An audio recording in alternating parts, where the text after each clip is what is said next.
আসসালামু আলাইকুম। এখন আমরা আজকে দেখব সাইট লিংক দিয়ে কিভাবে কাজ করতে হয় সে বিষয়টি নিয়ে।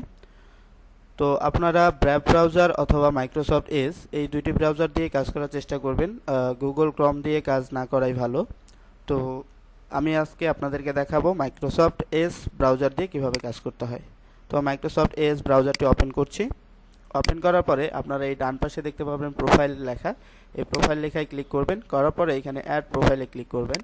অ্যাড প্রোফাইলে ক্লিক করার পরে অ্যাডে ক্লিক করবেন, করার পরে এখান থেকে আপনি একটি প্রোফাইল ক্রিয়েট করে নেবেন।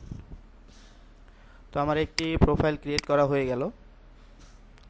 এখন যেটা করতে হবে সেটা হচ্ছে এইভাবে আপনাকে পরপর 5টি প্রোফাইল ক্রিয়েট করে নিতে হবে।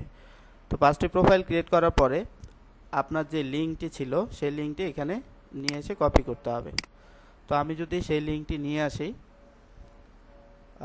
আমি যে লিঙ্কটি ক্রিয়েট করেছিলাম সেই লিঙ্কটি আমি এখন নিয়ে আসব।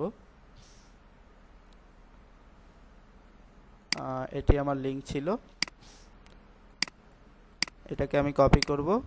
কপি করার পরে আমি এখানে নিয়ে এসে জাস্ট রাইট ক্লিক করে পেস্ট অ্যান্ড গো এটাতে ক্লিক করতে পারি, অথবা পেস্ট করে এন্টার প্রেস করতে পারি। তো আমি পেস্ট অ্যান্ড গোতে ক্লিক করলাম, করার পরে এরকম আসবে।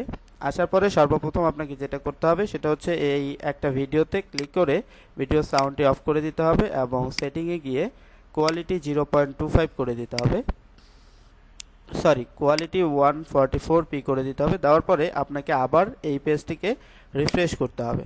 তো আমি আবার রিফ্রেশ করছি। রিফ্রেশ করার পরে আমি আবার এটাকে ওপেন করব, করার পরে আমি প্লেব্যাক স্পিডটাকে 0.25 করে দেব এবং এখান থেকে আপনি দেখতে পাবেন যে সবগুলোর কোয়ালিটি 144p হয়ে গেছে এবং সবগুলোর সাউন্ড কি হয়েছে, মিউট হয়ে গেছে। দেখুন এটাও মিউট হয়ে গেছে এবং এটাও 144 হয়ে গেছে, এটাও মিউট হয়ে গেছে এবং এটাও 144 হয়ে গেছে।